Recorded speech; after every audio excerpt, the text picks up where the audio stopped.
Bonsoir et bienvenue au webinaire de l'AMI, l'Academy of Minimally Invasive Implantology, créée en 2017 à travers le monde par la société InnoBiosurge pour enseigner les dernières techniques chirurgicales minimalement invasives en implantologie.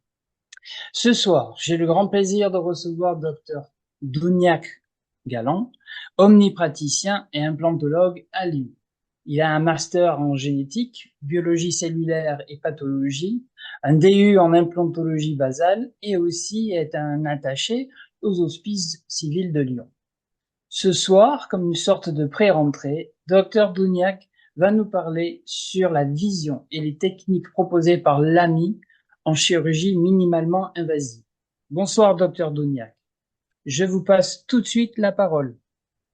Bonsoir Harold, merci à l'ami, merci à IBS pour l'invitation à venir présenter ce soir.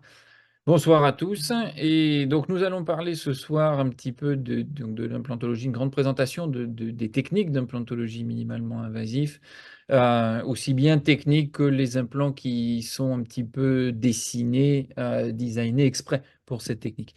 Comme l'a dit Harold, je fais un tout petit point sur mon parcours qui est un peu particulier puisque j'ai fait 5 années de biologie avant d'arriver dans la dentisterie et avec une pratique au début de ma carrière d'omnipraticien que je garde encore un petit peu et aujourd'hui axé principalement sur la chirurgie implantaire. Vous allez voir que ça a un petit peu son importance dans la présentation de ce soir. Alors, qu'est-ce que la chirurgie minimalement invasive? Si on prend une espèce de grosse définition, le but, ça va être d'arriver, ça englobe toutes les techniques de chirurgie qui vont réduire l'impact d'une intervention chirurgicale. Donc, éviter d'ouvrir de grands lambeaux, éviter d'exposer tout un terrain au maximum. Et on s'est rendu compte principalement que les cicatrisations ont été largement facilitées suite à ces chirurgies minimalement invasives. Alors, je vais insister tout au long de ma présentation, le minimalement invasif, et vous allez voir un petit peu tout ce qu'on peut faire avec. Tout ceci n'a d'intérêt qu'à condition d'obtenir un résultat de qualité technique finale au moins équivalent à ce qui se fait avec des techniques conventionnelles. C'est-à-dire le plaisir de faire du minimalement invasif pour qu'à la fin le résultat ne soit pas optimal, à mon sens, ne rime pas à grand-chose. Alors, prenons une base un petit peu de ce qui m'a amené personnellement à ces techniques minimalement invasives. Parlons principalement de nos complications dans nos chirurgies implantaires au quotidien. Alors, les complications de la chirurgie en elle-même, c'est-à-dire l'œdème post-op, l'hématome, où les patients vont revenir en étant un peu bleus, un peu de douleur. Les complications comment dire, mécaniques de l'implant lui-même, avec toutes les fractures, aussi bien col, vis, et de devoir aller gérer tous ces éléments fracturés qui systématiquement se retrouvent à un niveau sous-gingival, plus ou moins important sous-gingival d'ailleurs, et si on en suit les dernières tendances à vouloir enfouir nos implants de plus en plus, eh bien, ça veut dire qu'il faut avec le temps gérer les complications qui sont de plus en plus loin au niveau sous-gingival, de plus en plus difficile d'accès.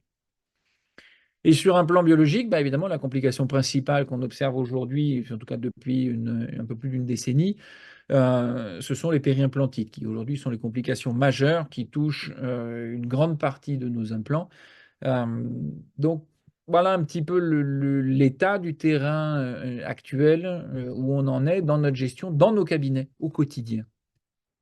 Alors, on va voir maintenant comment essayer d'éviter tout ça, comment limiter un petit peu ces complications, parce qu'évidemment, toutes les techniques implantaires euh, plus ou moins simples, plus ou moins faciles à mettre en œuvre, dans notre quotidien, plus on se réduit les complications, plus on va passer une vie agréable sur le plan professionnel. Alors, les 4 éléments clés de la réussite de nos techniques implantaires, on a bon, le design de l'implant, que vous voyez en haut à droite ici, évidemment, mais il ne faut pas oublier que tout ceci se base sur un contexte biologique. On travaille dans un tissu osseux, ça c'est une évidence, mais ce tissu osseux et tout ce fonctionnement biologique ne serait rien sans un apport vasculaire et un travail de la vascularisation, d'apport de nutriments et de tous les éléments essentiels aux phases de cicatrisation qui est représenté par la vascularisation.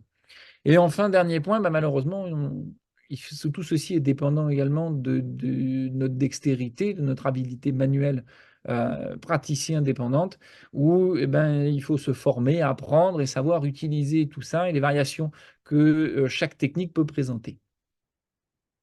Alors, on va déjà s'intéresser rapidement, on va dire, aux grands principes biologiques. Vous allez comprendre pourquoi tous ces principes font en tout cas écho dans ma pratique quotidienne et m'ont amené à faire une transition de la plupart des techniques d'implants que je peux faire aujourd'hui vers du minimalement invasif et vers les implants qui sont proposés par la société IBS aujourd'hui. On a dit le principal élément à considérer, c'est l'apport vasculaire. Alors, au niveau osseux, l'apport vasculaire, il faut se souvenir qu'il est principalement lié à une vascularisation périostée. D'accord? C'est la majorité de nos vascularisations. Et quand on va décoller un lambeau en pleine épaisseur, on va rompre, couper cette vascularisation. Alors vous allez me dire, oui, mais mon tissu osseux, il saigne avec un apport sanguin qui vient de l'os vers l'extérieur. C'est en réalité une supplémentation osseuse qui se fait par des anastomoses multiples au niveau du tissu osseux, c'est-à-dire que l'apport osseux se fait à d'autres endroits de l'os, à travers le périoste, à travers la corticale, va irriguer l'intérieur de l'os et à l'endroit où vous ouvrez, ben, du coup, vous ouvrez entre guillemets une porte de sortie de ce flux osseux, de ce flux sanguin à l'intérieur de l'os qui va ressortir. C'est ce que vous voyez, mais il n'y a pas de vascularisation à proprement parler majeure de la partie interne. Elle se fait systématiquement en apport par le périoste. Et ça, c'est important. Ce qui veut dire que quand vous décollez un lambeau en pleine épaisseur, voilà une image caractéristique de ce que vous trouvez. Alors vous avez l'impression que ça saigne, puis si vous attendez une petite minute ou deux, le temps qu'il y ait une microcoagulation, on va dire, de surface, ben vous vous retrouvez avec un os blanc exposé, comme ceci, à l'air libre. D'accord? Alors, je reprends ce que j'ai déjà dit, ce qui veut dire inconvénient majeur d'exposer ces tissus, c'est rompre la vascularisation, même transitoirement. Qui dit rompre la vascularisation dit une ischémie. D'accord? Donc, le tissu n'est plus alimenté en oxygène et en nutriments. Et forcément, vous allez induire au niveau du tissu osseux, de toutes les cellules qui sont environnantes, vous induisez un stress au niveau de ces tissus. Alors, côté osseux, mais également côté de votre lambeau, d'accord, sur lequel vous avez incisé, vous avez décollé, vous allez rompre une attache. Donc, vous allez venir créer un stress tissulaire, plus ou moins important, mais il existe. Et évidemment, lié à ça, ben, vous avez un risque de nécrose à chaque fois que vous avez un stress et une ischémie au niveau tissulaire, aussi bien devant le lambeau que sur le plan osseux. Vous allez avoir un risque de nécrose plus ou moins important, qui va passer plus ou moins inaperçu, mais parfois peut se voir aussi, malheureusement. Et ceci est d'autant plus, le risque de nécrose est d'autant plus important que votre temps chirurgical va durer longtemps. D'accord? Plus vous allez laisser ce lambeau ouvert et exposé sur une durée importante, plus vous augmentez les risques associés. Alors idéalement, on aimerait faire des chirurgies où on n'a pas levé de lambeau, du coup, on n'a pas de perte de vascularisation et on limite les risques et les dommages faits au tissu, le but étant de conserver au maximum le fonctionnement naturel de ce tissu. Je le rappelle évidemment, le tissu osseux est un tissu vivant, ce n'est pas un élément figé dans le temps, il est en renouvellement permanent. Et un renouvellement lent, c'est un tissu qui se déplace, qui se modifie lentement dans le temps, mais qui reste vivant. D'accord? Donc, il faudrait travailler avec sans avoir décollé de lambeaux, sans stresser nos tissus. Inconvénient, bah, évidemment, vous imaginez bien, c'est qu'on ne voit pas notre site opératoire. Alors, deuxième point, c'est ce dont je parlais, c'est le remodelage osseux. Donc, le tissu osseux est un tissu vivant tout au long de notre vie. Donc, le remodelage osseux, le renouvellement de cette matrice osseuse, de cet élément dur, entre guillemets, de l'organisme, euh, il se fait tout au long de notre vie, tout le temps, en permanence. C'est un fonctionnement qui est normal, d'accord?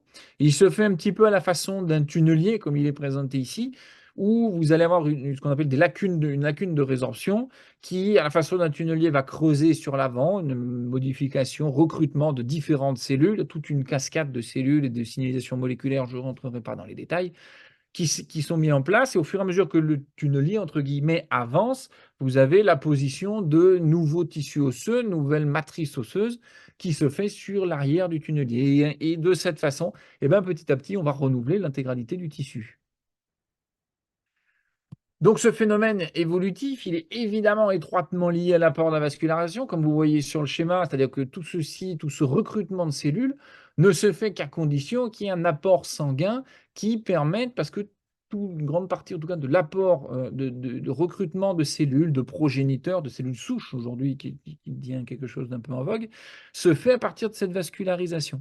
Donc il y a comment dire, un intérêt énorme à conserver cette signalisation cette vascularisation, pardon. Ici, toute une cascade de signalisation où je ne rentrerai absolument pas dans le détail, ce n'est pas l'objectif de ce soir.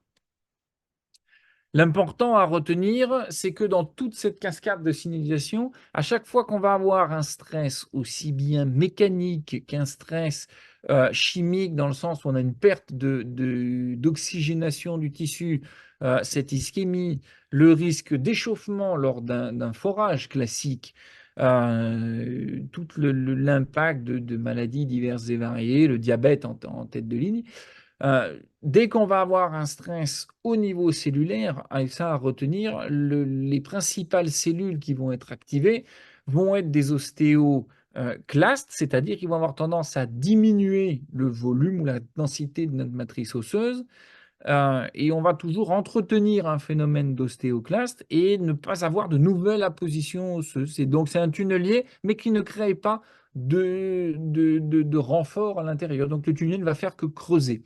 Et plus il y a de stress, quelle que soit sa forme, plus on va perdre en volume osseux, en densité osseuse. Donc plus on a de risques de perte d'implants, etc., que vous pouvez imaginer. Alors, je vais me limiter à ça pour la partie biologique. Vous aurez bien compris l'intérêt de conserver un tissu vivant fonctionnel.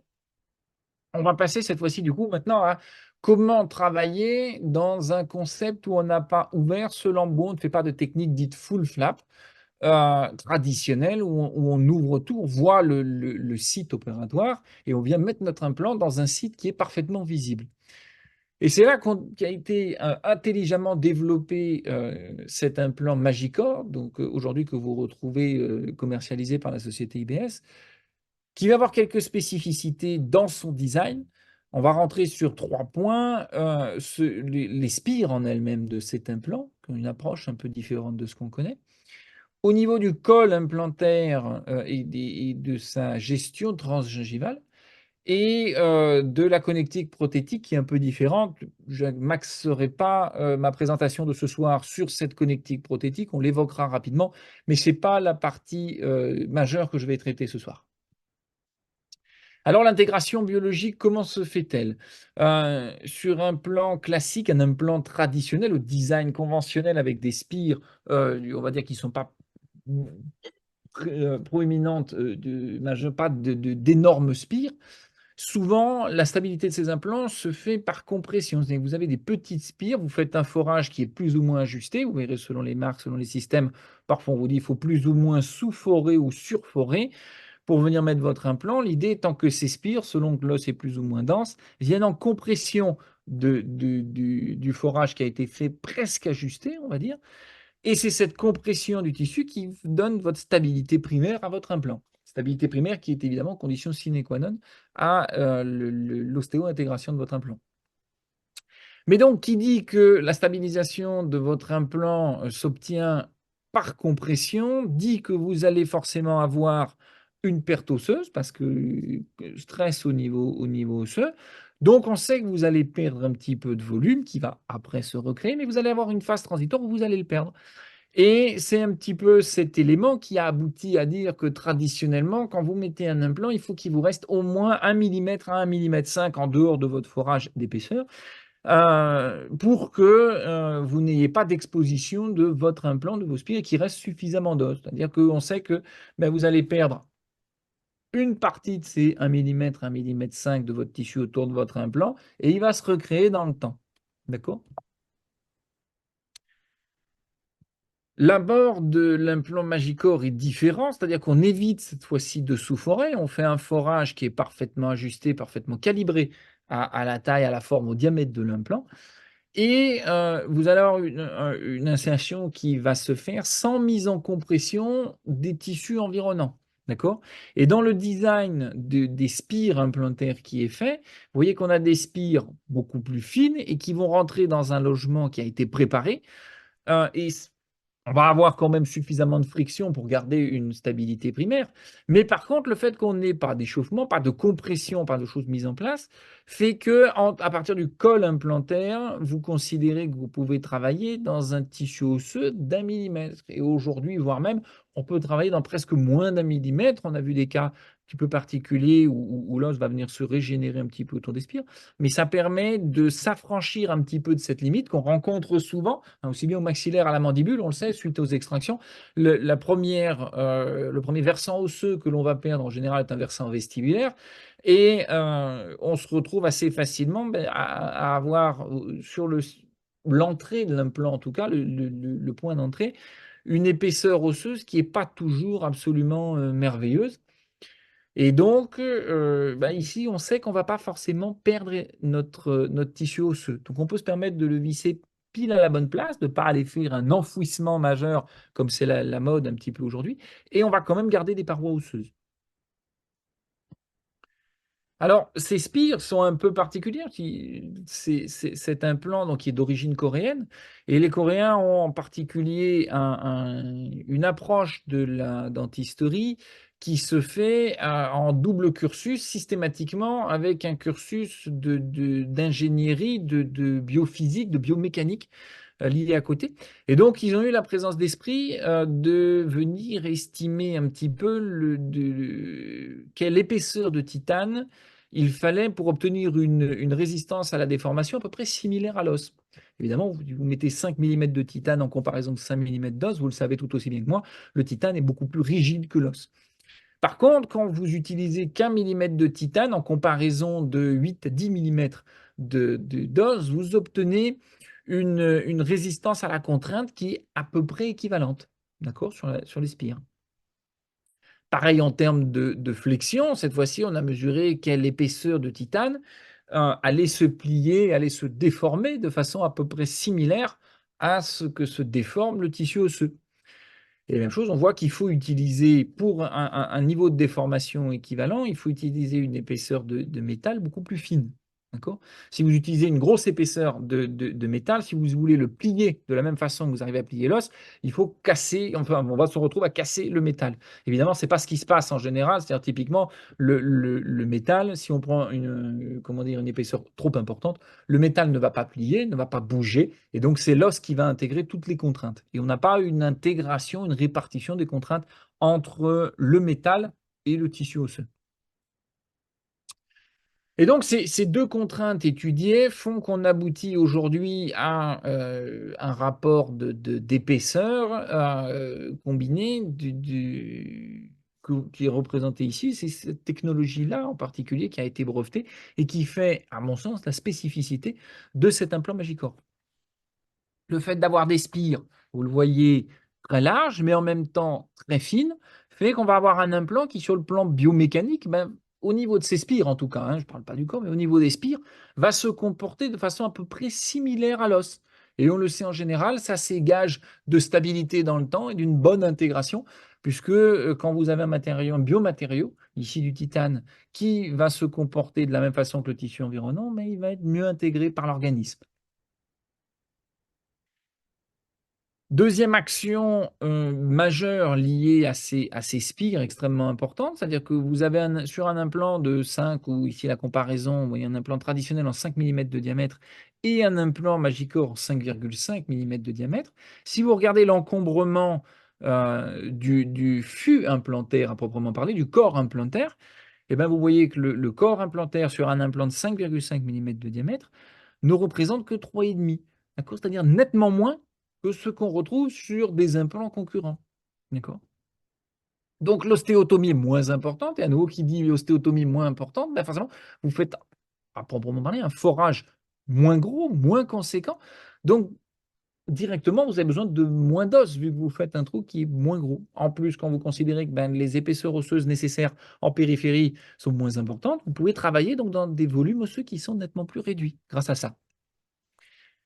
Deuxième point, entre les spires, vous conservez la possibilité de garder une vascularisation. Je pense en particulier à une mandibule, où on sait que la vascularisation, entre autres, diffuse du secteur postérieur vers le secteur antérieur. Vous mettez un implant de 5 mm entre deux corticales, ben, vous obstruez une grande partie du passage vasculaire de distal en direction antérieure. Et ça, sur un implant traditionnel. Sur un Magicor avec des spires qui laissent beaucoup plus de place à l'os, eh ben, vous allez conserver nettement plus de vascularisation autour de votre implant. Et encore une fois, bah, ça, sur un plan biologique, c'est quelque chose qui me parle et qui fait sens. En termes de répartition des contraintes, eh ben, on s'en doutait pas. Vous voyez que Enfin, on s'en doutait, pardon. Si, c'est quelque chose qui était prévisible. Les implants conventionnels, on sait que le maximum de pression est exercé en général au niveau du col, ce qui aboutit à la maxime enseignée depuis 20 ans qui nous dit que lorsque vous mettez un implant à un niveau juxta-osseux, vous allez avoir une perte de 1 mm, 2 mm la première année suite à la mise en place de votre implant. Et bien ça s'explique simplement par cette représentation. Vous voyez que les contraintes vont s'exercer principalement au niveau du col implantaire, en plus sur un tissu osseux qui est en général corticalisé, donc qui encaisse moins bien la déformation. Et donc, ben, qui dit compression sur un tissu qui n'encaisse pas beaucoup de déformation, ben, dit que vous allez forcément perdre ce tissu osseux. Et à l'inverse, le Magicor, lui, la stabilisation se fait non pas au col, mais au niveau des spires. Et donc, vous n'allez pas avoir de compression majeure au niveau de votre col. Et donc, vous perdez assez peu, voire pas du tout, de tissu osseux la première année suite à la mise en place de votre implant. Et ça, c'est quand même un effet majeur. Typiquement, quand vous n'avez pas des hauteurs extrêmes, ben, vous savez que en plaçant un implant un peu plus court, vous n'allez pas perdre de volume osseux sur votre hauteur. D'accord? Ce qui est le cas souvent avec des implants conventionnels. Et nous, aujourd'hui, la philosophie sur les implants traditionnels, de faire de l'infra-bone level, c'est-à-dire non seulement on ne met plus l'implant au niveau de la crête osseuse, mais on va le mettre un cran plus bas, en sachant qu'on va perdre de toute façon cette crête osseuse. Donc, qui dit ça, dit report des problèmes un étage plus loin. Alors qu'il me dit, oui, mais mon implant plus court chez Magicor va moins bien tenir qu'un implant traditionnel. Et ça, c'est complètement faux parce que l'avantage d'avoir des spires à nouveau plus larges, c'est que vous avez une surface de contact présentée au tissu osseux qui est bien plus grande qu'avec des petites spires. Et donc, vous voyez ici dans l'analyse un implant de 7 mm de long, alors oui, avec un diamètre un petit peu plus gros, un diamètre de 6 mm, mais pour lequel le fût à nouveau est beaucoup plus étroit. Comparé à un implant, ne serait-ce que des gros diamètres qu'on ne mettait plus, des 5 par 10 en implantologie conventionnelle, bah, vous voyez que la surface présentée de contact osseuse est équivalente sur un implant de 7 mm versus un implant de 10 mm de long. Et ça, pour travailler sur une mandibule, bah, typiquement au-dessus d'un nerf alvéolaire inférieur, je préfère travailler avec un implant de 7 mm souvent qu'un implant de 10 mm. Si j'ai la place, il n'y a pas de problème. Mais si je travaille avec un espace un peu réduit, que je n'ai 8-9 mm d'espace au-dessus de mon nerf alvéolaire inférieur, eh ben, vous voyez qu'avec un implant de 10 mm, je ne suis pas en mesure de pouvoir travailler. Alors qu'ici, avec un Magicor, un diamètre un peu plus large, je peux me permettre de travailler. Alors ça, c'est pour toute la partie ancrage de cet implant Magicor. On va voir maintenant un petit peu comment ça se comporte au niveau du col implanté. Vous allez voir, deuxième particularité. Je rappelle ici que la perte osseuse dans la classification de Carl Mich prend des formes plus ou moins importantes au fil du temps, en particulier chez des édentés anciens. On sait qu'on a tendance à perdre du volume osseux, en particulier un volume vestibulaire, majoritairement, et donc qui se représente souvent comme ce que vous pouvez trouver dans la ligne du milieu ici, avec une forme un petit peu en goutte d'eau. Alors, l'implant Magicor, il a été dessiné comme un implant tissue level, d'accord? L'objectif est d'en avoir une connexion directement présenté comment dire, en extra-gingival. Alors pareil, on va pouvoir en discuter de ce col implantaire. Sur une crête parfaitement arrondie, bah, vous voyez que l'implant se comporte tout à fait traditionnellement euh, comme un implant, on va dire, bone level classique que vous connaissez. À la différence que sur un implant bone level, il faut avoir à gérer un pilier transgingival, alors qu'ici, l'implant contient déjà, entre guillemets, ce pilier transgingival. Par contre, sur un abord de crête en goutte d'eau, un apport angulé, vous voyez que l'avantage d'avoir un col qui est plus ou moins long sur cet implant Magicor, qui va entre... Alors, bon, leur définition n'était pas très claire au départ, mais grosso modo, vous avez un col qui va entre 1 et 4 mm d'épaisseur. Ça veut dire que vous allez pouvoir vous permettre de gérer des différences de hauteur entre un sommet de crête et une véritable zone d'ancrage, de stabilité de votre implant qui peut aller jusqu'à 4 mm. Et ça, c'est absolument pas négligeable parce que vous le savez, la zone qui est vraiment utile à l'ancrage, je pense que vous voyez ma souris, toute la zone qui se situe au-dessus ici, sur la ligne du milieu de la partie vissée avec les spires, tout ce qui est au-dessus, mécaniquement, sur un implant conventionnel, ne vous sert à rien. Parce que vous ne pouvez pas stabiliser votre implant uniquement dans cette partie au risque d'exposer vos spires sur face externe. Et ça, on sait que ce n'est pas un dogme qui est admis aujourd'hui, ce n'est pas une pratique qui est courante et qui est validée. Alors l'avantage, vous voyez avec ces cols, alors je disais un col de 1 mm, entre 1 et 4 mm, l'implant Magicor compte avec ce qu'ils appellent le cuff et qui inclut non seulement le col, mais y compris cette partie évasée qui va présenter la connectique implantaire. Et donc ils incluent 1 mm de col plus 1 mm de partie évasée, d'où le fait que vous retrouviez cette définition de cuff à chaque fois avec 1 mm de plus que ce dont je parlais tout à l'heure. Et donc, vous pouvez gérer une forme en goutte d'eau comme ceci, progressivement, selon le niveau de résorption osseuse que vous avez, vous allez pouvoir travailler avec un col plus ou moins long et donc permettre d'aller décaler votre ancrage implantaire plus loin et sur lequel vous gérez en un seul temps opératoire la phase transgingivale. Alors, quels sont comment dire, quel est l'avantage du Magicor ou le risque, la contrainte d'utiliser un implant traditionnel? Vous utilisez votre implant traditionnel, vous allez le mettre en bone level ou en infra-bone level aujourd'hui, tel qu'il est recommandé. Et de situation, admettons que vous mettiez votre vis de cicatrisation ou votre pilier implantaire le jour même. Après votre phase de cicatrisation, il va falloir faire l'empreinte. Alors souvent, on enlève le pilier de cicatrisation. On va laisser un transfert d'empreinte, on fait notre empreinte, physique, numérique, peu importe, et puis on va remettre cette vis de cicatrisation. Temps pendant lequel on a perturbé la tâche épithélioconjonctive qui s'était fait à l'origine sur la vis de cicatrisation, on sait que cette attache est extrêmement fragile et plus vous allez avoir de manipulation, plus vous allez visser, dévisser dans ce secteur, plus vous allez rompre cette attache et vous retrouverez avec un critère biologique qu'on appelle un épithélium de jonction Lyon, qui est caractérisé ici, c'est-à-dire que l'attache se décale de plus en plus loin avec un niveau gingival qui reste le même ou malheureusement on risque d'en perdre. Et à chaque fois que vous faites des manipulations sur cette partie transgingivale, vous vous exposez au risque de perdre ou de contaminer cette zone. Et donc, vous voyez qu'au moment où vous posez votre couronne, votre tissu gingival n'a pas du tout la même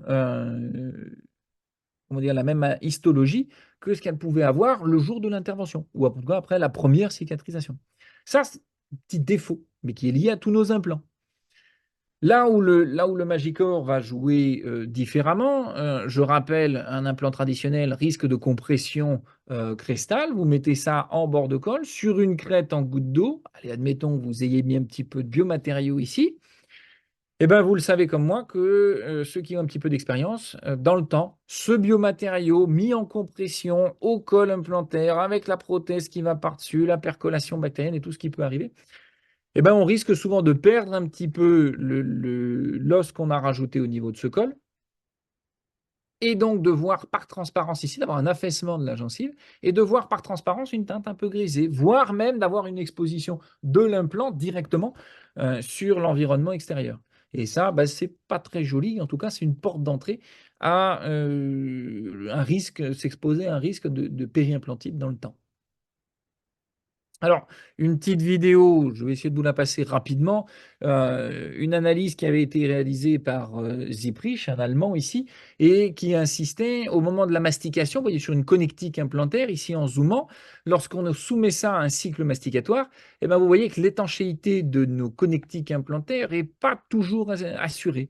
Et ici, en milieu salivaire, sur lequel ils avaient mis un produit de contraste, vous voyez un petit peu l'effet de pompage de l'environnement salivaire qui va être réalisé alors à l'intérieur de notre implant. Bon, soit ça ne nous gêne pas particulièrement, mais ça veut dire qu'en permanence, par contre, vous pompez tout un tas de cochonneries au niveau de votre périphérie implantaire, enfin, pardon, au niveau de votre abutment, au niveau de votre connexion implantaire. Et donc, votre connexion implantaire dit tout de suite à la surface de votre implant. Et en particulier, la surface rugueuse de vos implants. Et qui dit surface rugueuse, dit une capacité des bactéries à aller se coller un petit peu dessus. Alors, on a dit tout à l'heure, pareil, qu'il y avait tout un tas de stress mécaniques qui pouvaient finir par stimuler une perte osseuse. Il n'y a pas que le stress mécanique. On sait en particulier que des microparticules ou des nanoparticules de titane vont être reconnues par les ostéoclastes et vont être perçues par les ostéoclastes comme une espèce de mimétisme moléculaire, vont être perçus comme un signal d'activation des ostéoclastes. Et vous voyez ici qu'après avoir fait travailler un col implantaire classique, un cône morse, deux pièces métalliques qui vont travailler pendant plusieurs cycles, vous voyez qu'on se retrouve avec des microparticules ou des nanoparticules de titane. Tout ça, ce sont des petites particules de titane qui ont été arrachées, entre guillemets, par friction, à force de faire travailler un pilier implantaire sur l'implant. Vous allez émettre ces petites particules de titane. Et évidemment, plus vous avez mis votre connexion implantaire loin sous la gencive et a fortiori loin sous le niveau osseux, plus ces petites particules de titane vont se retrouver en contact avec vos cellules osseuses. Et donc, vous allez stimuler à nouveau de la perte osseuse à ce niveau-là. La différence du Magicor, ou l'énorme avantage du Magicor, c'est qu'on ne dit pas que vous n'allez pas avoir ces particules de titane sur la connectique implantaire. Par contre, votre connectique implantaire est décalée à un niveau gingival ou supragingival. Et là, les particules de titane n'ont pas du tout le même accès au tissu osseux, ils n'auront pas du tout le même effet de signalisation de résorption osseuse. Oui, vous risquez forcément d'avoir à nouveau ces particules de titane, quel que soit l'implant malheureusement, mais elles ne sont pas localisées du tout au même endroit. Et ça, c'est un phénomène majeur. Donc voilà ce dont je suis en train de parler depuis quelques minutes. La sollicitation d'une connectique implantaire à un niveau sous-gingival, vous vous exposez au risque d'avoir sur une gencive qui est déjà fragilisée une perte ou une inflammation, une irritation de plus en plus importante sur des implants conventionnels.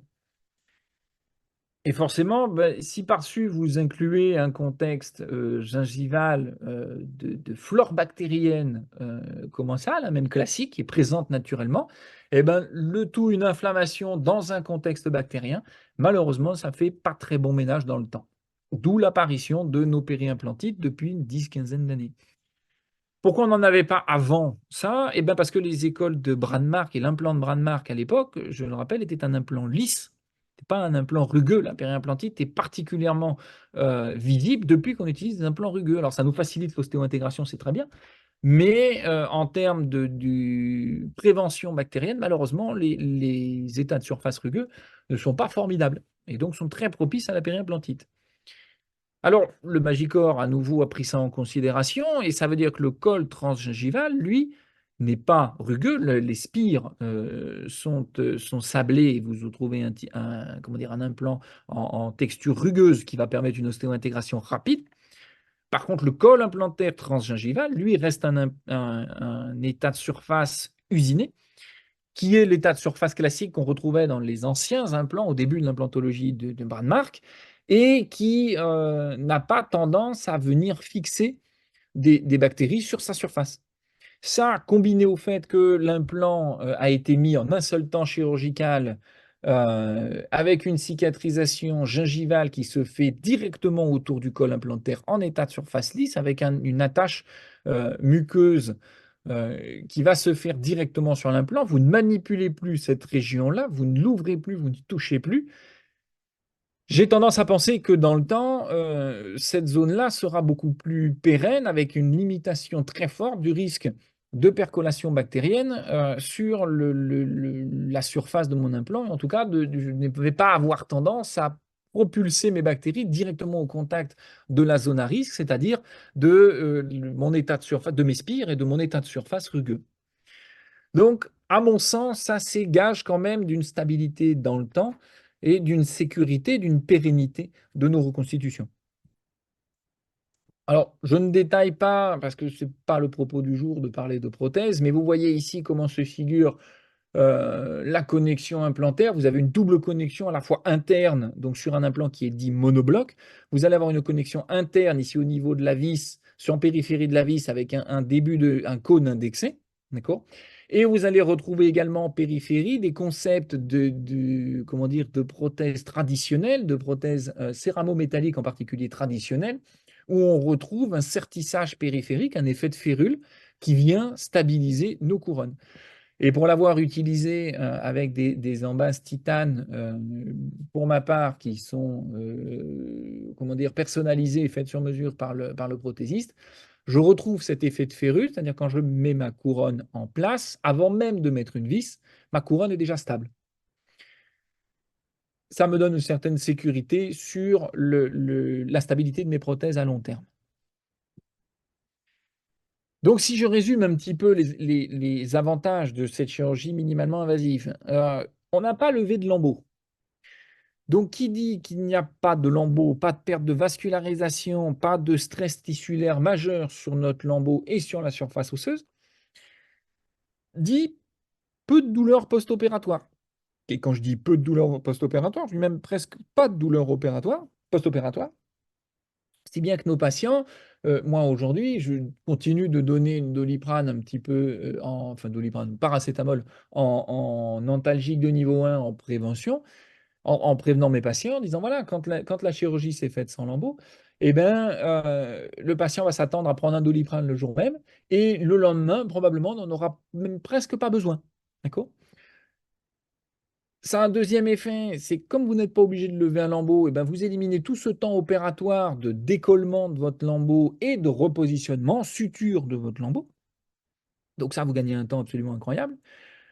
Vous réduisez les risques d'infection simplement parce que ben, votre temps opératoire étant réduit, l'exposition de votre site à l'environnement salivaire extérieur est réduit, donc forcément, ben, vous réduisez l'apport de bactéries environnantes.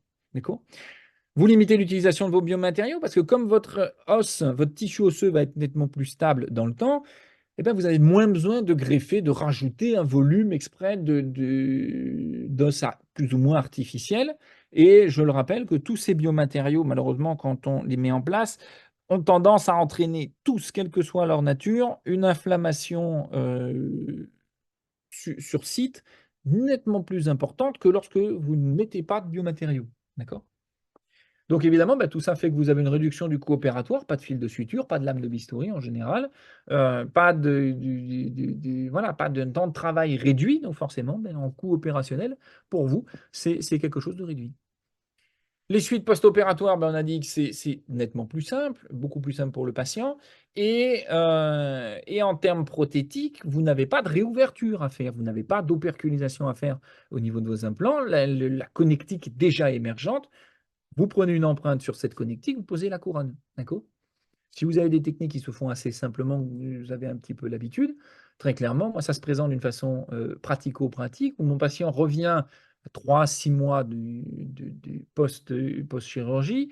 Je fais le contrôle, vérifier que mon implant soit bien stable, et dans la séance, j'utilise empreinte numérique, donc je visse mon scan body sur mon implant et je fais mon empreinte directement. Et le patient n'a plus qu'à revenir une fois pour poser la couronne. D'accord? Et aujourd'hui, sur le long terme, sur le recul, moi, après 2 ans d'utilisation de ce système, euh, un peu plus de 2 ans d'ailleurs d'utilisation du système maintenant, je me rends compte que bah, j'ai aucun problème. Voilà. J'ai pas eu pas eu de perte, on n'a pas eu plus de pertes d'implants.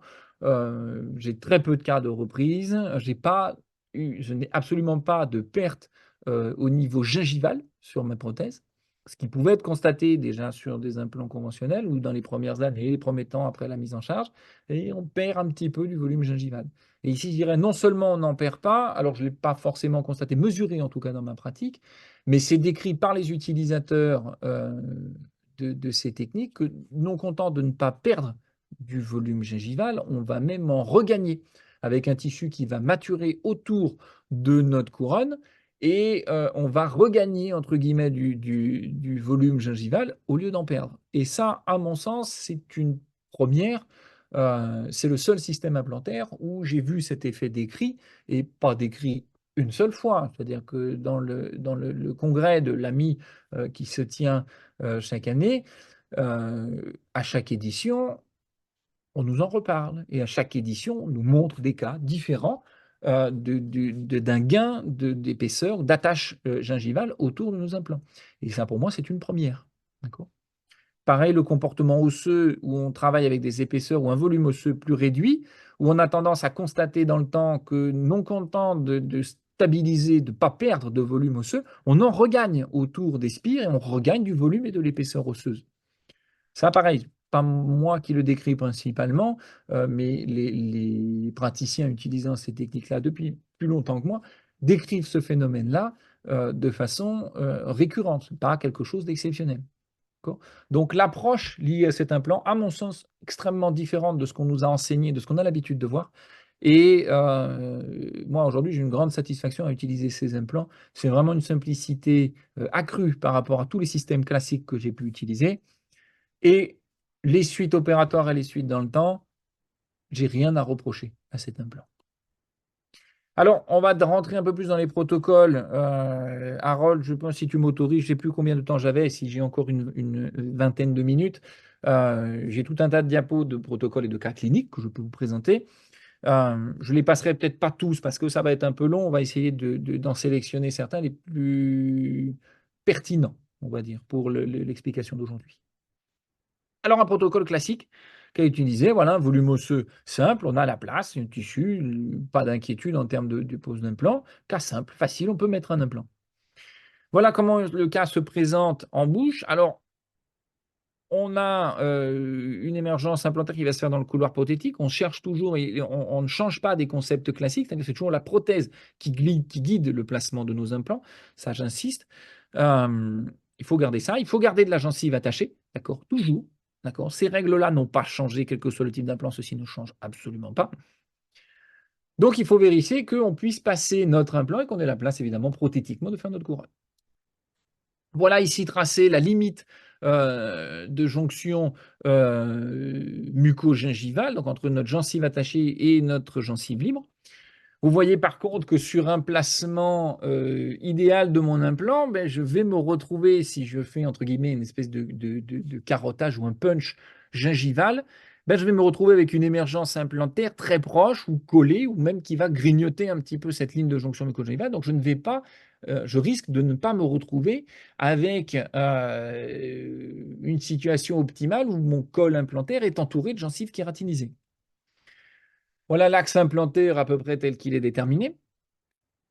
Donc ici, malheureusement, je risque d'être quand même obligé, qui dit chirurgie à minima, et c'est là où je disais en préambule, faire du minimalement invasif, mais conserver un résultat équivalent, c'est-à-dire qu'il faut bien garder en tête que on a beau faire du minimalement invasif, on a beau faire du flapless, si l'indication d'une intervention flapless n'est pas la bonne, il faut savoir en dévier.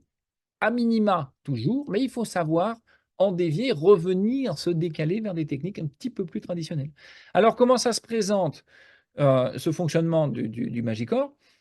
Ils ont un petit pointeau ici manuel qui va permettre de venir sonder un peu la densité osseuse, c'est-à-dire typiquement à la main, si votre petit pointeau s'enfonce dans le tissu osseux, vous avez un os de qualité D4. Si vous avez de la résistance, un début de résistance, vous aurez du D3, et puis D2, D1, cliniquement parlant, dans mes mains, j'ai beaucoup de mal à faire pénétrer le pointeau dans ce tissu osseux. D'accord? Donc ici, vous allez faire un sondage. Vous allez également vous rendre compte d'une approximation du volume avec une palpation digitale. Vous allez mettre vos doigts de part et d'autre et vous allez voir estimer à peu près le volume osseux que vous avez.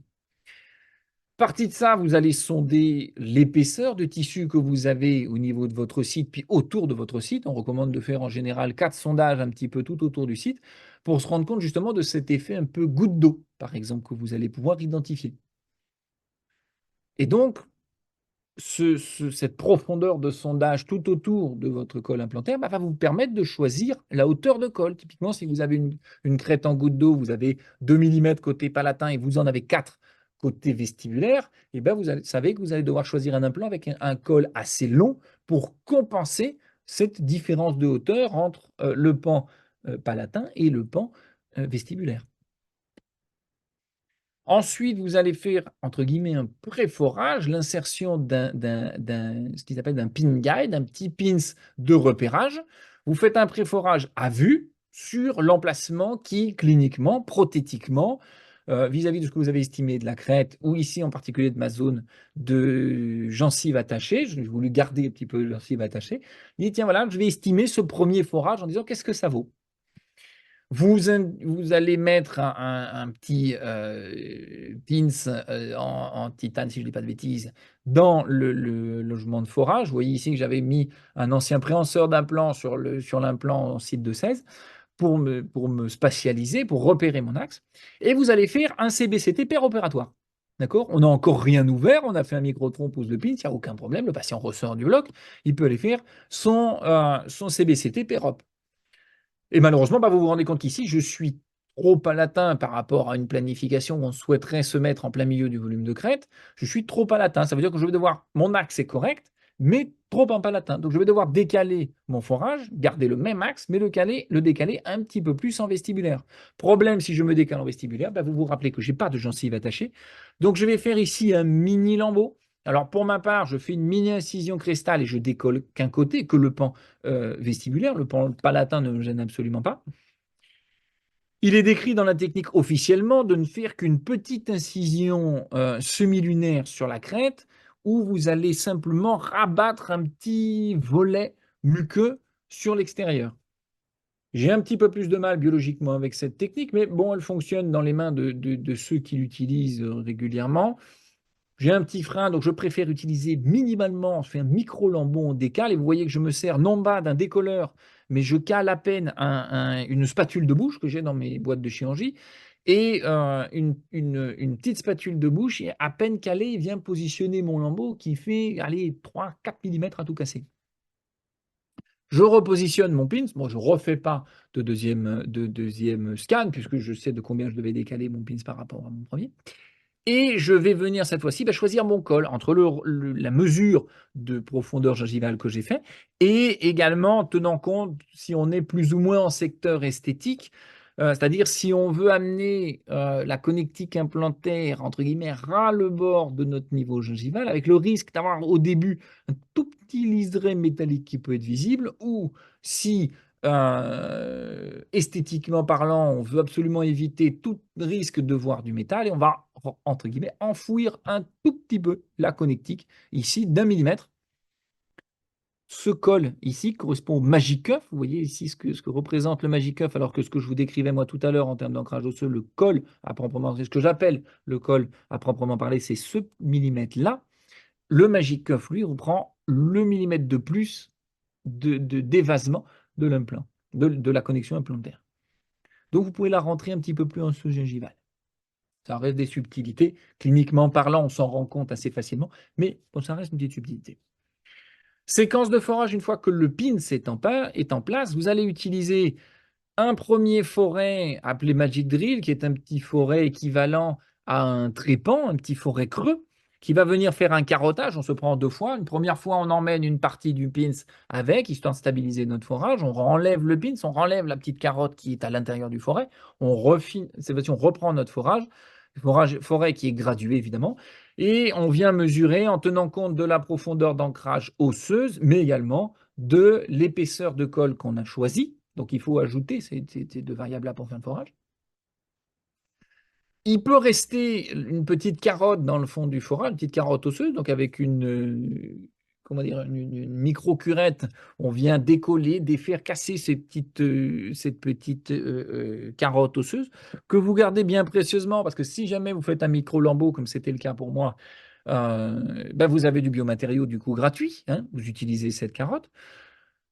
Vous venez passer un deuxième forêt pour vous assurer que le fond soit plat, c'est-à-dire qu'il ne reste rien de cette carotte osseuse, difficile parfois à percevoir avec simplement la microcurette. Donc vous allez passer un forêt pour vous assurer que le forage soit complet jusque dans le fond.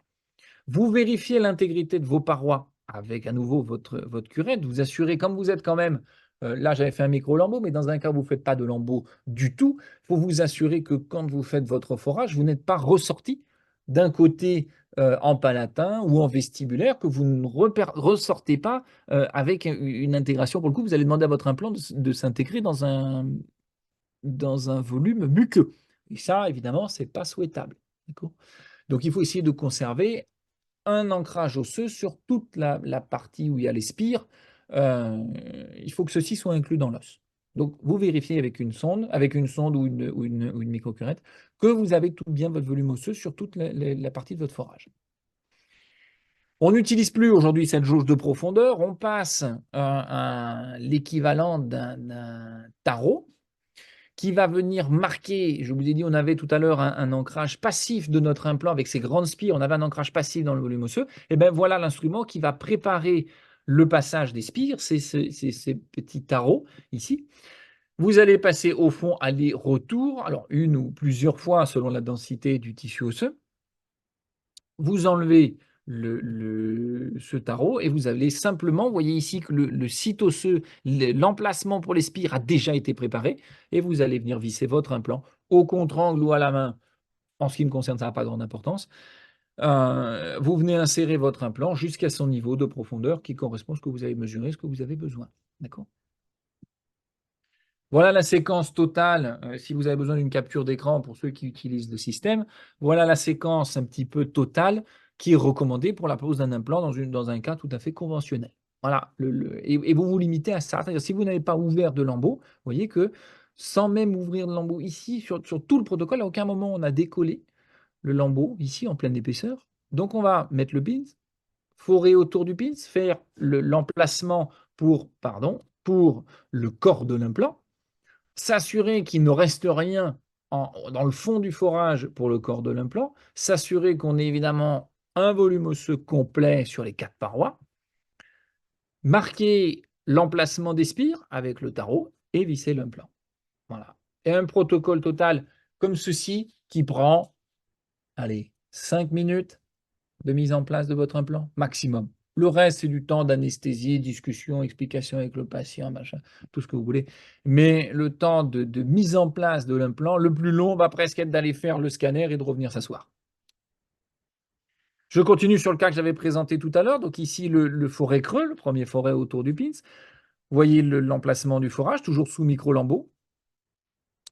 On s'assure que le fond soit plat, on vient de dire. Le passage du tarot. Ici, les blisters sous lesquels sont présentés cet implant, vous venez fixer le porte-implant. Alors là, un porte-implant manuel, personnellement, j'utilise sur contre-angle, mais on peut l'utiliser en manuel. Vous fixez le porte-implant et vous venez basculer l'implant pour le défaire d'une espèce de petit pins ici qui le retient. Les casser un petit peu cet apex et vous vissez votre implant. Voilà, en ce qui me concerne, pareil, je le répète, sur contre-angle, ça fonctionne très bien. Ça me permet d'éviter d'ovaliser, d'avoir un mouvement qui va basculer un petit peu. Je préfère le faire avec un contre-angle. Alors, dans le cas présent, j'ai dû faire 2 mini points de suture, mais enfin, vous voyez que par rapport au volume du col implantaire, certains même évitent de faire des points de suture, laissent le lambeau comme ça. Je préfère le stabiliser par acquis de conscience. Important, par contre, vous avez vu sur tous ces implants tissue level, la connectique ressort dans la cavité buccale. Donc, il faut temporiser, il faut demander au patient, il faut se méfier de l'action de la langue sur cette connectique. Il faut absolument conseiller à vos patients de ne pas toucher, de ne pas venir jouer avec la partie émergente de la connexion. La puissance de la langue étant telle qu'un patient qui va passer sa journée à venir titiller votre émergence implantaire, eh ben en fait, il va rompre votre stabilité primaire, il va vous dévisser votre implant ou vous le faire bouger, et ben là, malheureusement, il reviendra et vous allez être obligé de l'enlever. D'accord ? Donc, pour ce faire, vous pouvez utiliser des petites gouttières transparentes ici, type Invisalign, que vous faites faire ou préparer par votre prothésiste. Vous faites votre empreinte de pré-op, hein. Vous demandez à votre prothésiste, il met un peu de cire pour simuler l'emplacement grossier de votre implant et par-dessus ça, il vous fait une gouttière. Le patient la porte et ça lui permet d'éviter de jouer avec. J'en fais assez peu, mais j'avoue que c'est conseillé typiquement à la mandibule dans des secteurs prémolaires, molaires, où les patients rapidement peuvent sentir avec la langue le bord de la connexion, et s'ils ne sont pas très comment dire, disciplinés, bah, ils vont vite avoir tendance à aller jouer avec ça et vous défaire vos implants. Une deuxième technique, parce que là on a parlé d'un volume osseux simple, c'est-à-dire vous avez la place largement de venir mettre votre implant. La question de volume osseux ne s'est même pas posée, c'est-à-dire qu'on était sûr de pouvoir mettre un implant. On va parler d'une approche cette fois-ci sous sinusien, d'accord? Parce que la technique a également développé un abord sous sinusien, en particulier dans des faibles hauteurs, d'accord? Si vous avez 5, allez, 6 mm, 6-7 mm sous sinusien, la question ne se pose même pas. Vous faites votre forage, vous prenez un implant de 7 mm de long, la question de disponibilité de hauteur ne se pose pas. Par contre, cet implant a l'avantage, par ses gros spires, de pouvoir avoir une valeur de stabilité primaire très importante. Et donc, vous pouvez travailler dans un volume sous sinusien osseux de, allez, 2 mm, entre, allez, même 1 à 2 mm, vous pouvez arriver à stabiliser vos implants sous sinusien. D'accord? Vous allez venir forer jusqu'à vous approcher de votre corticale sous-sinusienne, de votre plancher sinusien, sans effracter avec votre forêt le sinus, mais vous allez simplement vous rapprocher à 1-2 mm du plancher sinusien.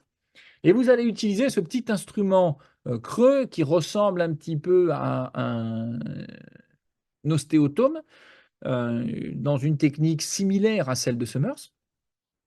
Vous allez venir par impaction sur une partie ici qui est coupante, hein, le rebord de cet implant, par impaction tout doucement, des petits mouvements, vous allez progresser en direction sinusienne et en fait, vous allez vous retrouver à casser, couper, décoller un petit peu, faire un petit punch osseux que vous allez gentiment pousser en direction sinusienne. Et vous voyez ici, on conserve ce petit punch osseux qu'on a poussé en direction sinusienne. Vous incluez ou non un biomatériau selon le volume, hein. On peut mettre du biomatériau et on peut le faire sans biomatériau. Moi, personnellement, aujourd'hui, j'utilise beaucoup des éponges hémostatiques ou des éponges de collagène que je vais glisser dans le passage ici de mon forage, qui va simplement me maintenir un volume sous ma membrane sinusienne. Et dans ce volume-là, je vais venir visser mon implant, simplement pour éviter d'effracter la membrane de Schneider. Et je vais laisser une membrane de Schneider posée à la surface de mon implant. Alors, vous y mettez du biomat, vous y mettez une éponge hémostatique, peu importe, l'important étant de maintenir un volume. Et cet implant, vous le laissez tranquillement. Il va s'ostéo-intégrer et il va créer de l'os autour des spires, y compris dans la partie un petit peu protubérante, à travers le, enfin pas à travers le sinus, mais dans le sinus, en restant sous-sinusien, sous la membrane de Schneider, je le rappelle. Et donc ça vous permet de travailler dans des hauteurs osseuses très faibles. Ici, un cas clinique dans 3 mm de hauteur sous-sinusienne. Par contre, vous voyez que j'ai beaucoup de largeur, donc je peux me permettre d'utiliser un implant large qui va présenter des spires importantes, me stabiliser mon implant, mais dans très peu de hauteur. Alors j'avais décidé à l'époque d'utiliser un petit peu de biomatériaux parce que c'était les premiers cas que je faisais en me disant 3 mm quand même, c'est un petit peu poussé. Et bien, bon, on voit très bien au scanner post-op, vous voyez le biomatériau que j'ai glissé et vous voyez ici le relief de la membrane de Schneider qui est levé, donc qui n'est absolument pas perforé. Et on a un implant qui tient très bien. Ça, c'était scanner post-op. Depuis, le patient a sa couronne, mise en charge, le truc fonctionne très bien. Tout s'est parfaitement bien ostéo-intégré et très stable. Et là, pour le coup, on n'avait absolument pas levé de lambeaux. Donc, on ne rompt pas la vascularisation. Et ça reste important, en particulier sur ces techniques CMC, donc d'approche sous-sinusienne. Plus je vais éviter de faire de lambeaux, moins je vais perdre de vascularisation et plus le comportement de mon implant, son ostéo-intégration sera facilité. D'accord? Donc, voilà un rappel de la technique globale, un petit peu comment ça se présente. Si jamais, donc on peut, dans les hauteurs très très faibles, on n'est pas obligé de forer, puisque la hauteur étant très faible, on va passer directement l'instrument ici d'approche sous-sinusienne, d'ostéotomie. Si par contre la hauteur est supérieure à 2 mm, je vous conseille quand même de faire un petit forage avant, histoire de vous rapprocher de ces 2 mm, de 1 à 2 mm, on a dit, et ensuite de faire l'ostéotomie, parce que sinon vous allez devoir taper quand même fort pour pouvoir arriver à progresser. Ce n'est pas très agréable pour les patients quand même, hein. Une dernière technique que je vais évoquer, qui est une technique d'expansion cristal, technique BEB, décrite par le comité AMI.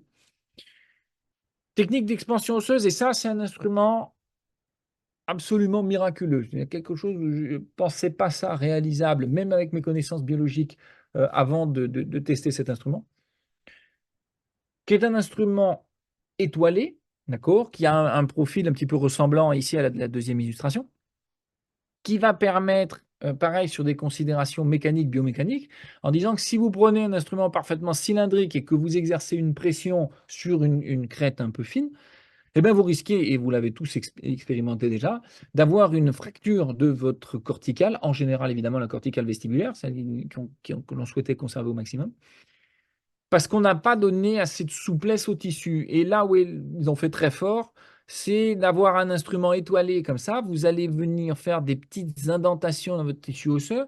Vous allez, entre guillemets, réduire l'épaisseur ponctuelle de votre tissu osseux. Et donc, si vous réduisez l'épaisseur, vous donnez plus de souplesse à votre tissu osseux.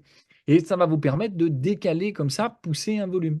Voilà comment se présente l'instrument, où vous allez faire un premier forage pour pouvoir rentrer cet instrument, et ensuite vous allez décaler petit à petit, pousser le relief cortical.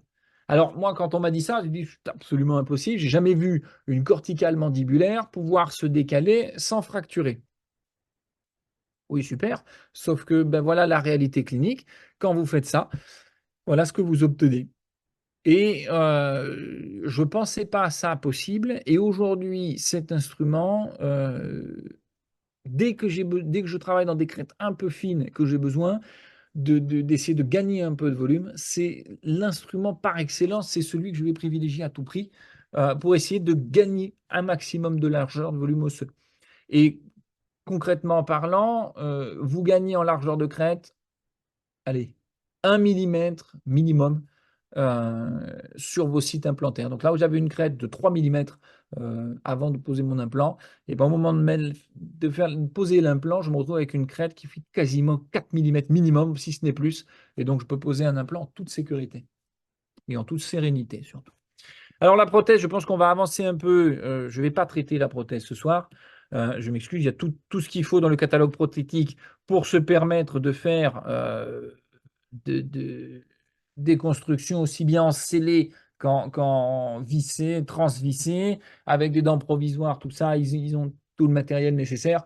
Je vous laisserai vous rapprocher du représentant commercial qui vous suit s'il y a besoin de ça. Mais ils ont tout ce qu'il faut, et je pense que ce soir, pour le bien-être de tout le monde, on va essayer de ne pas discuter encore 2 heures. Pour finir, je dirais un ou deux cas cliniques si on m'autorise, hein. Harold, bien sûr, je te laisse me couper la parole si je commence à déborder de trop. Un ou deux cas cliniques. Vous voyez ici sur des sites d'extraction où on a largement la place, là ici en flapless total, vous venez mettre votre implant.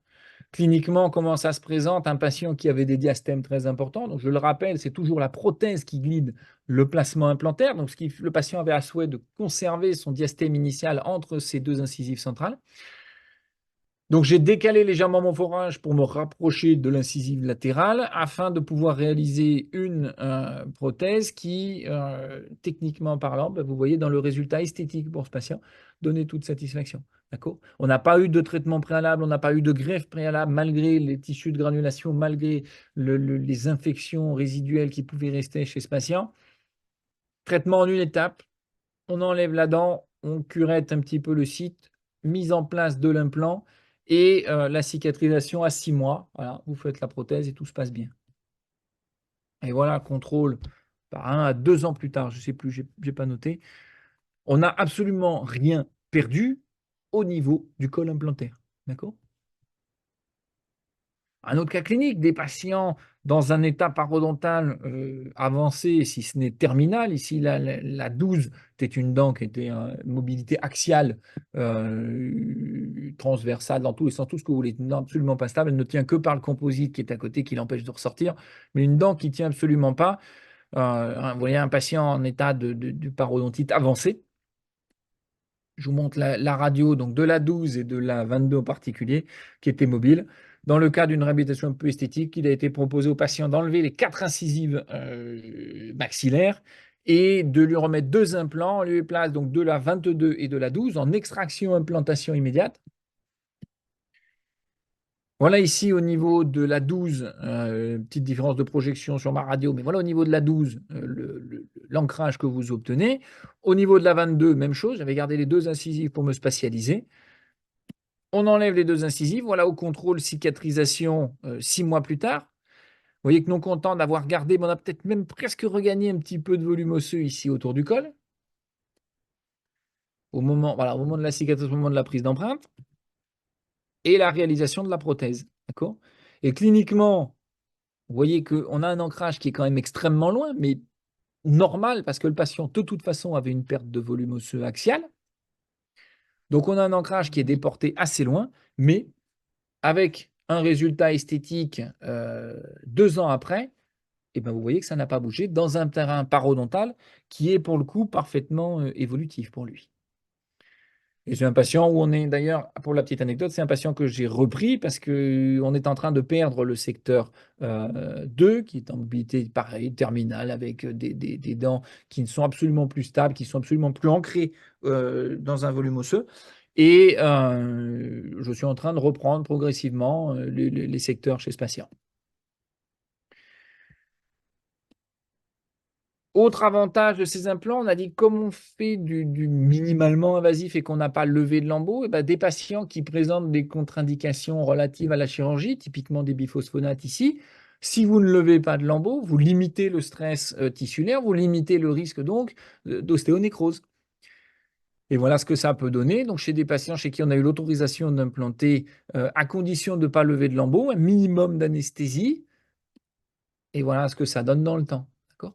Donc, ces techniques minimalement invasives, oui, elles apportent un petit peu de confort, ce sont des techniques flapless qui sont possibles grâce à la biomécanique de ces implants, à la forme spécifique, le design spécifique de ces implants, à la gestion du tissu mou où on n'ouvre pas de lambeaux, une connectique bon, qui est un peu particulière, qu'on n'a pas particulièrement discuté ce soir. Et voilà, moi je dirais vraiment que c'est un implant qui aujourd'hui me permet de gérer des patients de plus en plus complexes, des terrains de plus en plus difficiles, avec une technique et un abord, comment dire, une intervention chirurgicale plus simple. Alors plus simple pour le patient, dans le sens où on n'a pas fait de lambeaux. Euh, Par contre, ça reste un implant technique imposé parce que bah, cliniquement, vous ne voyez pas vraiment où vous allez. Donc, vous devez respecter les mêmes contraintes et les mêmes critères qu'une implantologie traditionnelle en full flap où vous avez tout ouvert, où vous voyez intégralement votre site osseux, sauf que cette fois-ci, vous ne voyez rien. Et il faut qu'à la fin, le résultat soit évidemment de qualité équivalente, et ça, j'insiste. Voilà, écoutez, je vous remercie. J'espère que j'ai pu présenter un maximum la technique et ses intérêts, ses tenants et ses aboutissants. Et vraiment, moi, j'insisterai, c'est une approche biologique de l'implantologie qui a fait changer tous les paradigmes de ce que je connaissais de l'implantologie traditionnelle, et ce depuis déjà plus d'une quinzaine d'années maintenant. Euh, voilà, c'est un implant différent, il se comporte vraiment différemment et on fait des choses avec ces techniques implantaires. Allez, il y a encore 3 ans, j'estimais pas ça possible biologiquement parlant.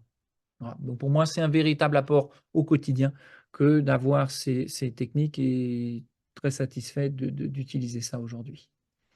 Voilà, je vous remercie, et Harold, ben, je te rends la parole.